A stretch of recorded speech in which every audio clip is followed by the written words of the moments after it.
तभी police officers उनके घर जाते हैं, घर की तलाशी लेना शुरू कर देते हैं। धीरे धीरे वो ग्राउंड फ्लोर से फर्स्ट फ्लोर, फर्स्ट से सेकंड, और फिर वो थर्ड फ्लोर की ओर जब जाने लगते हैं तो स्मेल आने लग जाती है। एक बहुत घिनौनी हिसाब की स्मेल आने लग जाती है। एयर ऐसी हो जाती है कि उसमें सांस भी ना ली जा सके। लेकिन जैसे ही वो ऊपर पहुंचते हैं, वहां पे एक एटिक रूम में वो एंटर करते ही एटिक रूम को जब खोलते हैं, लाइट रूम में आती है तो वो एक ऐसा दृश्य देखते हैं जिसको देखने के बाद शायद कोई भी इंसान थोड़ी देर के लिए तो गुमसुम भी हो जाए। So there was a woman जो कि एक बेड पर लेटी हुई थी, जैसा उस लेटर में डिस्क्राइब था। स्ट्रॉ बेड पे लेटी हुई थी। वो इतनी ज़्यादा पतली थी कि उसका मांस बस उसकी हड्डियों पे लटका हुआ था। इतनी ज़्यादा पतली थी कि वो अपने बालों से बस ऐसे कवर करके अपनी बॉडी को लेटी हुई थी। उनके ऊपर कोई कपड़े तक नहीं थे।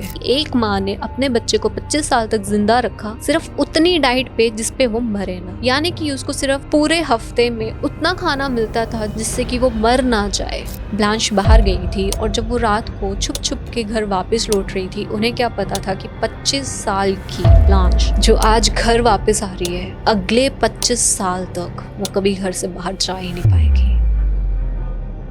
Hello guys, this is Hitakshi and आज की स्टोरी होने वाली है बहुत ही ज़्यादा tragic, disgusting, disturbing. I don't know what to say. जो मैंने इस स्टोरी के बारे में पढ़ा था, सुनते टाइम मेरे रोंगटे खड़े हो गए थे। एंड जैसे मैं स्टोरी में जाती गई, I just felt so disgusting and so, I don't no, emotional और क्या कह सकते हैं इसको। लेकिन आप भी जब ये स्टोरी सुनेंगे आपको भी फील होगा कि यार कोई कैसे कर सकते हैं। Specially the girls can related कि ऐसा कैसे भी हो सकता था। I mean wow.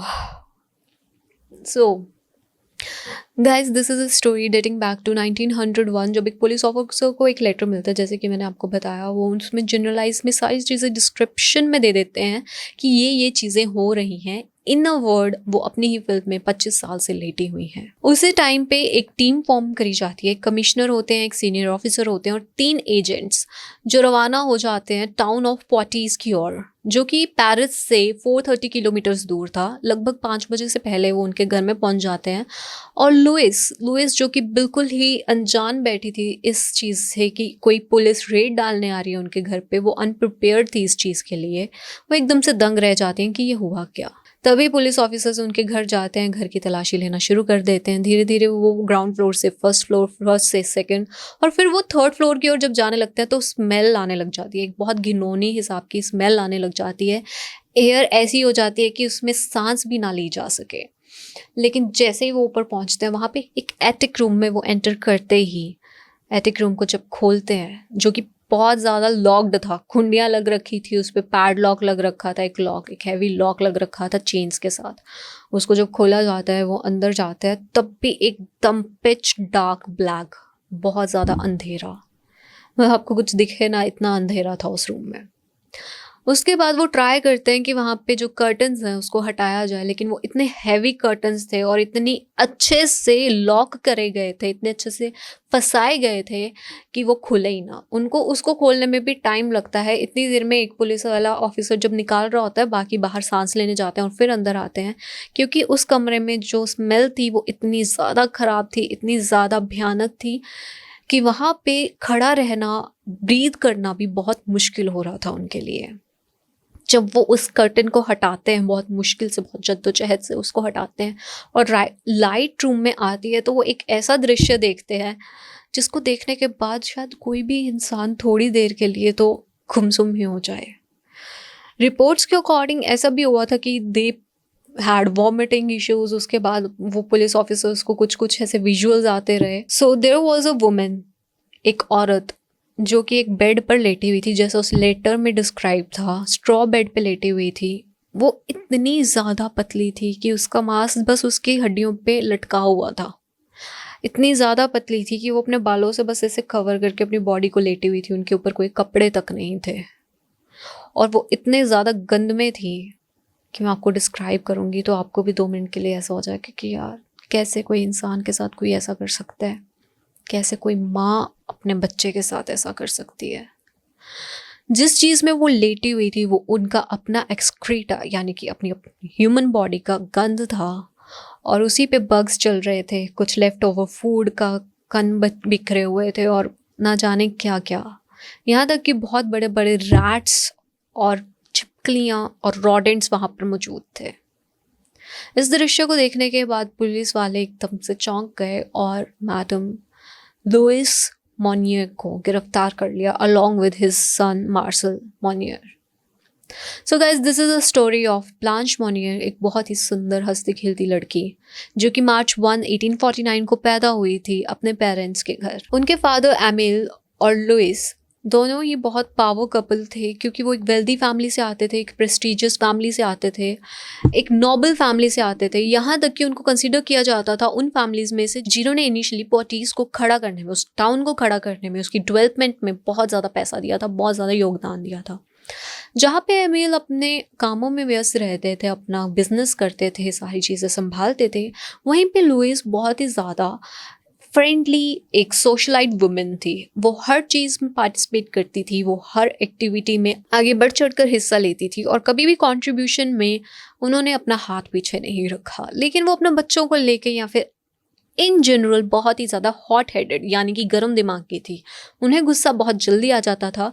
जहाँ पर उस नोबल एरिया में यूजुअली शांति रहती थी, अगर किसी की आवाज़ आती थी तो वो थी लुइस मॉनियर, क्योंकि लुइस मॉनियर बहुत ज़्यादा हॉट हेडेड थी। वो यूजुअली अपने स्टाफ पे भी चीख देती थी और जब कोई काम सही ढंग से या उनके ढंग से नहीं होता था तो वो हमेशा चीख देती थी। जैसे जैसे ब्लांच बड़ी हो रही थी वो उतनी ज़्यादा प्लेफुल, डिलाइटफुल, एक बहुत ही प्यारी बच्ची थी। वो सुंदर होने के साथ साथ बहुत ही ज़्यादा मैनरफुल थी, लेकिन आउटस्पोकन भी थी। उस ज़माने के हिसाब से उनकी मदर के अकॉर्डिंग वो एक सूटेबल सूटर नहीं ढूंढ पाती अगर वो ऐसी ही हरकतें शो करती रहती। यहाँ तक कि माना जाता है कि वो अपने हाथों से इतना सुंदर पियानो बजाती थी कि वो अपनी उंगलियों पे दुनिया को नचा सकती थी। लेकिन किसको पता था कि वो खुद की ज़िंदगी भी कंट्रोल नहीं कर पाएंगी। 20 साल के होते ही उनको बहुत ज़्यादा सूटर्स मिलने लग गए थे, यानी कि हर लड़का उन पर मरता था।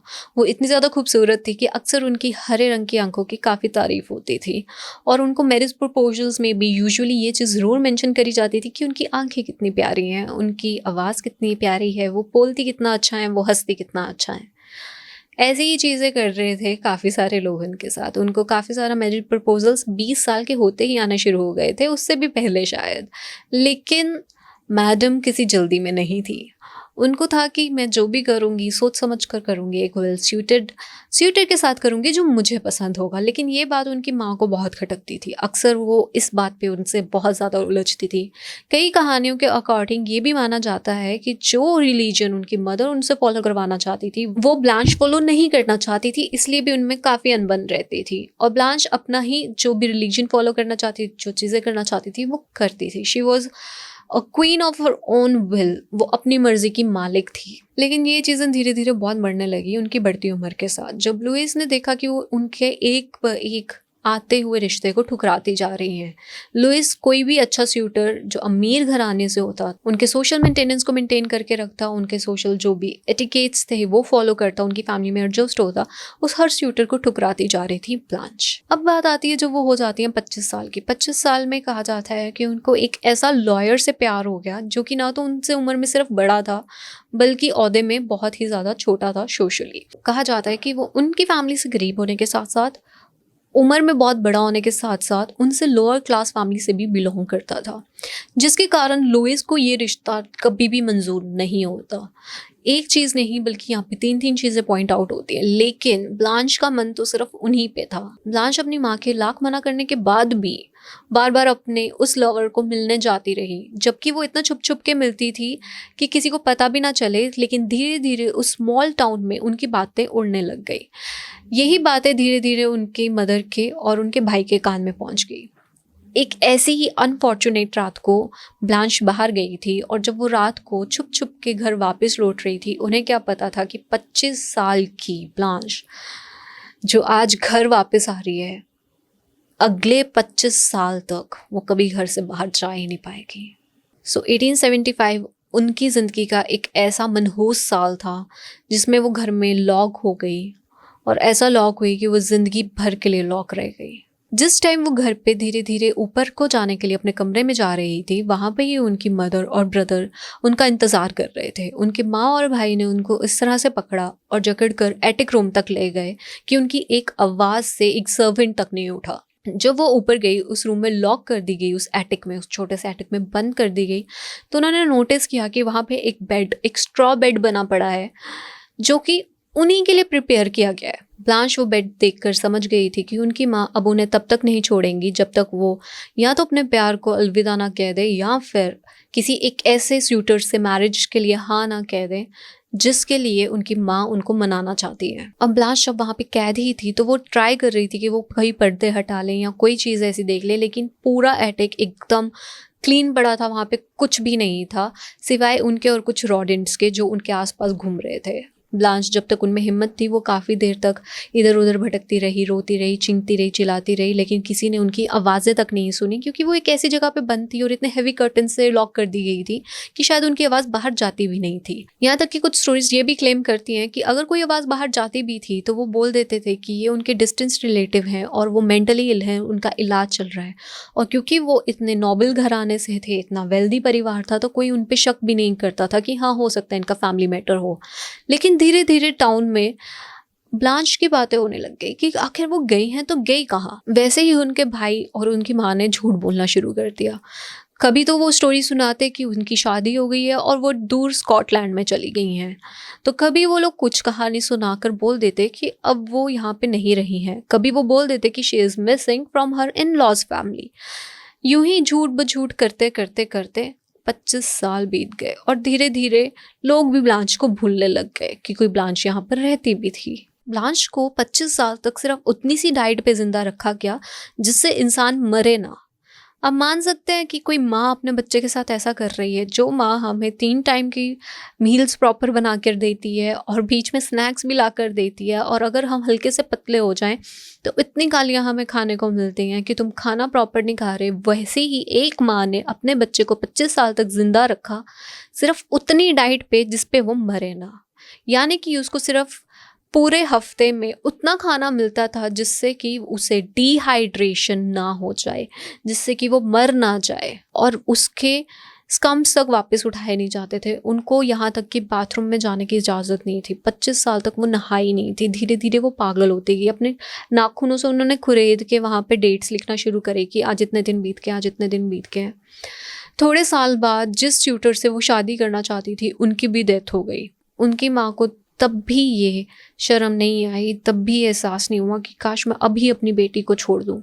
उन्होंने स्टिल उसकी लॉक रखने की सज़ा को कंटिन्यू किया। इसमें जितना उनकी माँ लोइस का हाथ था उतना ही उनके भाई मार्शल का हाथ भी था।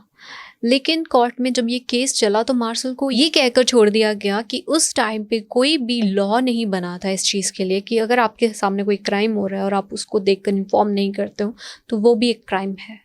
मार्शल अपनी जहाँ पे लाइफ ब्यूटीफुली जी रहा था, उसकी एक बेबी थी, उसकी एक बच्ची थी, वहाँ पे ही उनकी बहन एक ऐसी ज़िंदगी जी रही थी जिससे अच्छी तो मौत ही होती। जिस टाइम पे ब्लांच के पर्दे हटाए गए थे पुलिस के द्वारा, उस टाइम पे वो बहुत ज़ोर से चिंकी थी और उन्होंने ब्लैंकेट से खुद को कवर कर लिया था।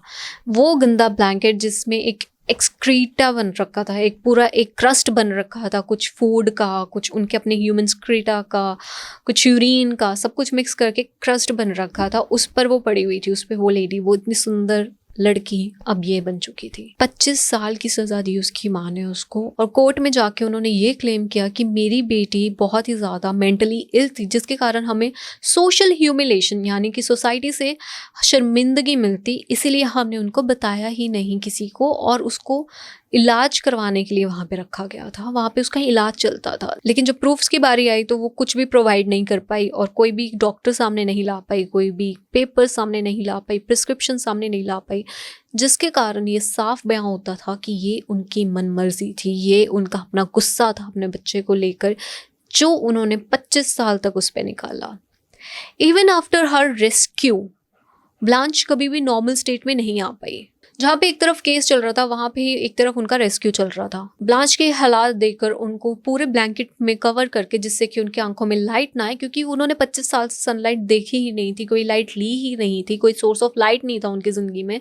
उनको कवर करके लेके जाया गया एक हॉस्पिटल में जब वो सिर्फ 56 LBs वेट कर रही थी। वो बहुत ज़्यादा माल नरिश्ड थी, माल नरिश्ड यानी कि सिर्फ जिंदा रह रही थी। वो बहुत ही ज़्यादा ख़राब हालात में थी। जब वहाँ पे हॉस्पिटल में नर्सिस ने उनको नहलाया और उनके नाखून कट किए और उनको कपड़े फ्रेश पहनाए, तो उन्होंने बहुत पोलाइटली उनको थैंक यू बोला और उनका बहुत ज़्यादा शुक्रिया अदा किया। वो इतनी पोलाइट थी, यहाँ तक कि जब उनको खाना खिलाया गया नॉर्मल, उनकी मेडिकेशंस, जो भी उनके केयर टेकर्स थे उनके साथ बहुत ज़्यादा नॉर्मल रहती थी। वो बहुत ज़्यादा पोलाइट बिहेवियर था। लेकिन इतने साल के टॉर्चर के बाद वो कभी भी अपनी ज़िंदगी वापस वैसे नहीं जी पाई जैसे शायद से वो जी सकती थी।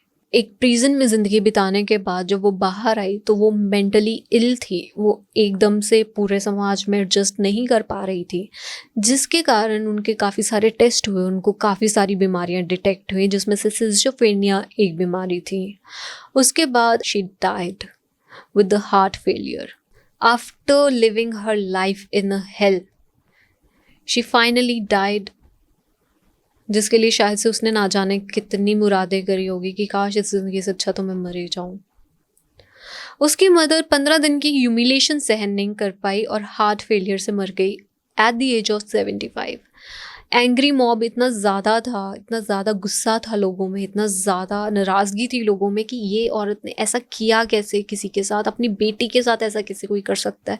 वो सब इतने ज़्यादा गुस्से में थे कि उनकी नाराज़गी, उनका गुस्सा वो सहन ही नहीं कर पाई। जो लोग उसको एक टाइम पे पूछते थे कि वो इतने ज़्यादा सोसाइटी की केयर करती है, शी इज़ अ मैनरफुल लेडी, उन्होंने अपने घर को कैसे संभाल रखा है, एवरीथिंग, वो ये कैसे बर्दाश्त कर लेती कि उसके ऊपर इतनी बड़ी बड़ी एलिगेशंस रख रही है जो कि उसके अपने ही कर्मास थे, वो उसी को नहीं झेल पाई और वो 15 दिन में मर गई। मार्शल जो उनका बड़ा भाई था, जिसने अपनी माँ का बखूबी साथ दिया था इस हीडियस क्राइम में, वो सिर्फ 15 महीने के लिए जेल में गया और वापस आ गया, क्योंकि उस टाइम पे उनके पास कोई ठोस सबूत नहीं था कि मार्शल का भी इसमें उतना ही हाथ है।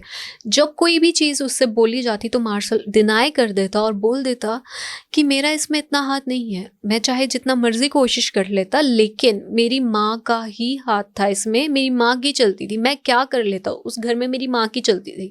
इसीलिए तो हम लोग जब भी आते जाते थे तो मैं अक्सर ध्यान दिया करता था कि अब ब्लांच के क्या हाल है। कई लोग तो ये भी कहते हैं कि शायद से वो लेटर, वो एनोनिमस लेटर हो सकता है कि मार्शल ने ही 25 साल के बाद दया खाकर अपनी बहन के लिए लिखा हो, या फिर हो सकता है कि किसी स्टाफ ने उस घर में उनके हालात देखकर उन पे दया खाकर ये लिखा हो। आफ्टर हर रिलीज उनको मेंटली इल करार कर दिया गया था, क्योंकि उनको शिज़ोफ्रेनिया, एग्जिबिशनिज्म ऐसी बीमारियां डिटेक्ट हुई थी, जिसके कारण वो एक असाइलम में थी। लेकिन असाइलम के लोग कहते थे कि अक्सर वो बहुत पोलाइट रहती थी, वो बहुत ज़्यादा स्वीट थी और वो हर चीज़ के लिए थैंक यू कहती थी और वो हमेशा रिगार्डफुल रहती थी, ग्रेटफुल रहती थी चीज़ों को लेकर। आई मीन कितनी प्यारी सोल रही होगी यार वो, जिसने 25 साल इतनी ज़्यादा दर्दनाक ज़िंदगी जी और उसके बाद वो फिर भी इतनी ज़्यादा ग्रेटफुल थी उन चीज़ों को लेकर। बाकी ह्यूमंस पे उन्होंने अपना गुस्सा नहीं निकाला, क्योंकि उनको पता था कि जो भी उनके साथ हुआ है वो उस इंसान की गलती नहीं है जो इस टाइम पे उनके सामने है। ब्लांच के हालात इतने ज़्यादा टॉर्चरस, उनकी सोल के इतने टुकड़े कर दिए गए थे उनकी माँ के द्वारा कि वो कभी भी एक नॉर्मल हैप्पी लाइफ नहीं जी सकती थी। आफ्टर हर असाइलम की ट्रीटमेंट्स जितनी भी चला, जितनी भी देर उनके साथ जो भी चीज़ें हुई, वो कभी भी अपनी नॉर्मल हैप्पी फॉर्म में आ ही नहीं पाई। उनके लिए कोई हैप्पी एंडिंग बची नहीं थी। उनकी माँ ने उनसे सिर्फ उनका प्यार नहीं, उनका यूथ, उनका राइट टू लाइफ, उनका राइट टू बेसिक थिंग्स, पानी, खाना, कपड़े, सब छीन लिया था। यहाँ तक कि लास्ट में जो वो क्रस्ट में मिली थी, जिस क्रस्ट में, उससे साफ पता चलता था कि ब्लांच इतनी ज़्यादा माल नरिश्ड थी कि वो अपना पॉट तक यूज़ नहीं कर पा रही थी जो उस रूम में अवेलेबल था। ब्लांच के साथ जो भी हुआ वो इतना दर्दनाक था कि वो एक इंटरनेशनल सनसनी बन गई, यहाँ तक कि उनको लिविंग स्केलेटन के नाम से जाना जाने लगा। क्या ही किया था उन्होंने, सिर्फ प्यार ही तो किया था ना। और शायद से अगर उन्होंने थोड़ी सी समझदारी माननी होती, थोड़ा सा समझकर अपनी माँ के गुस्से को समझौता, तो शायद से आज वो ऐसी ज़िंदगी नहीं जी रही होती और हमारे पास कोई ऐसी स्टोरी नहीं होती सुनाने को जिसका इतना दर्दनाक एंड था। उनकी जब डेथ हुई तो काफ़ी लोग ने ये माना कि शायद से अब उनकी सोल एक बेटर प्लेस पे है, जहाँ पे वो अब तक थी। बॉडीज़ एक छोटा सा टाउन जो एक ऐसे केस के लिए हमेशा हमेशा के लिए फेमस हो गया, जो कि बहुत ही ज़्यादा घिनौना संगीन था। किसी मदर और ब्रदर ने ही अपनी बहन और अपने बच्चे के साथ ऐसा कर दिया, तो अब दुनिया से तो क्या ही कह सकते हो। 10 साल तक उसके लवर ने पूरी कोशिश करी थी कि उसका नाम याद रहे लोगों में, उसके बारे में ढूंढा जाए, लेकिन वो फिर भी नहीं मिली। और 10 साल बाद जब उसकी इम्प्रिजमेंट के बाद जब उनकी डेथ हो गई, तो यहाँ पे कोई एक सिंगल सोल भी नहीं थी जो ब्लांच को याद करती या सोचती कि वो कहाँ गई है, क्या वो जिंदा भी है। उसके परिवार वाले इतने नॉर्मल कैसे घूम सकते हैं, उनकी अपनी बेटी गुम हो गई है, किसी ने शक ही नहीं किया, किसी ने सोचा ही नहीं, क्योंकि इतनी वेल्दी और इतनी नोबल फैमिली कुछ भी इतना घिनौना कैसे कर सकती है। So guys, this was the story of a Blanche Monnier और लिविंग स्केलेटन। ऐसी और स्टोरीज अगर आप चाहते हैं मैं केस स्टडीज लाऊं, do subscribe to my channel and comments करते रहना, प्यार देते रहना, like share and subscribe. Bye bye.